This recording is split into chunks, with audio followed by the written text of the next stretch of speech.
Akkam jirtu jaallatamtoota furdiftoota chaanaalii keenya har'as oduuwwan gaggabaaboo guyyaa har'aa qabannee dhufnee jirra hanga dhumaatti nu waliin tura. Akkasumas oduuwwan biyya keessaaf biyya alaa yeroo gadhiifnu akka dursee isin bira ga'uuf chaanaalii kana sabiskiraayib gochuu hin dagatina.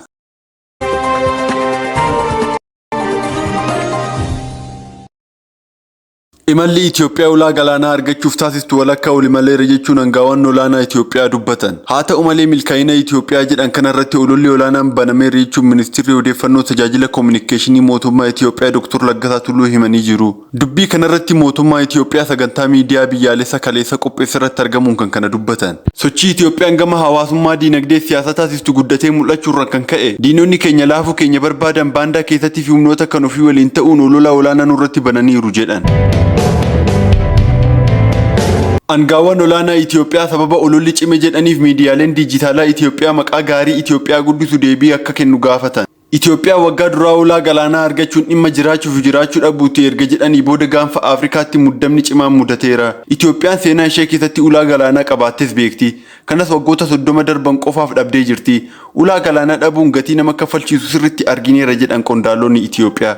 Ulaa galaanaa dhabuun diinagdee nageenyaaf tasgabbii irratti dhiibbaa qabu olaanaadha jedhan. Itoophiyaan hanga bara 1993tti ulaa galaana diimatti ishee baasu qabdi turte. Garuu waggaa 30 booda wayita Eertiraa walabummaa ishee gonfattu Itoophiyaan kan ulaa galaanaa dhabde. Manni maree paartii Itoophiyaa bulchu badhaadhina torbee darbe walgayyaa deemsise yeroo xumurutti dhimma kana eere. Diinonni waraanni akka dheeratu hojjetan jalaa fashalaa'ee tooftaalee garaagaraa fayyadamuu Itoophiyaa keessatti walitti bu'iinsi akka babal'atu yaalaa jiru jedhe. Qaamolee diinota jedhee qaama ibse maqaa hin dhoofne haa ta'u malee kanneen dhimma gaanfa Afrikaa xiinxalan Eertiraa ta'uu akka maltu akeeka. Yeroo waraana kaaba Itoophiyaa mootummaa Itoophiyaa waliin hiriirtee turte Eertiraa yeroo ammaa mootummaa Itoophiyaa waliin muddama keessa jirti. Wantoota biyyoota lamman muddama keessa galche keessa tokko waliigaltee Pirooteriyaa waraanicha dhaabedha. Inni ijoon biraa garuu gaaffii ulaa galaanaa Itoophiyaa naaf mala jedhu gaafataa jirtudha. Ibsa paartiin badhaadhinaa baase irratti ministeerri odeeffannoo Eertiraa deebii kenneen dhaaba Itoophiyaa bulchu qeeqaniiru.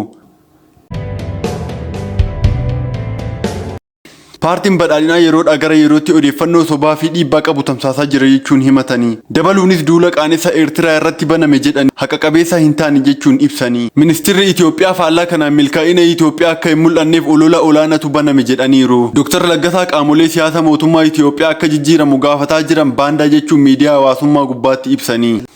Jeneraal Yohaannis Gabramasqal dhaloonni ani keessa ture buufata yookaan ulaa galaanaa ilaalchisee dogoggora seenaa hojjetanii darban jechuun dubbatu. Dhimmi ulaa galaanaa akka boombii yeroo isaa eeggatee dhoo'uu awwaalameetti jalaan keenyatu dogoggora seenaa kanaa hojjete jedhanii amanu. Gaaffii ulaa galaanaa Itoophiyaan dhiyeessite ulaa ishee bir'achiisuus Dr. Abiy Ahmed karaa nagaan gaaffii kana gaafachuu akka itti fufan dubbataniiru. Waliigalteen bulchiisa Somaalilaand kan Soomaaliyaan qaama kiyya jettu waliin taasifame muddama cimaa erga uume booda yeroo ammaa sadarkaa irra jiru hin beekamne. Ergasii waliigaltee taasifameen Soomaaliyaan gaaffii Itoophiyaa kanaaf deebii akka kennitu ibsamus mariin biyyoonni lammaan eegalan waan irra jiru ammatti ifa miti. Isin isaan gadhumaatti waan faana turtaniifu guddaa galatooma. Akkasumas viidiyoo kana like, share, subscribe gochuun dagatina. Viidiyoo itti aanu nama walitti deebinutti nagaan tura.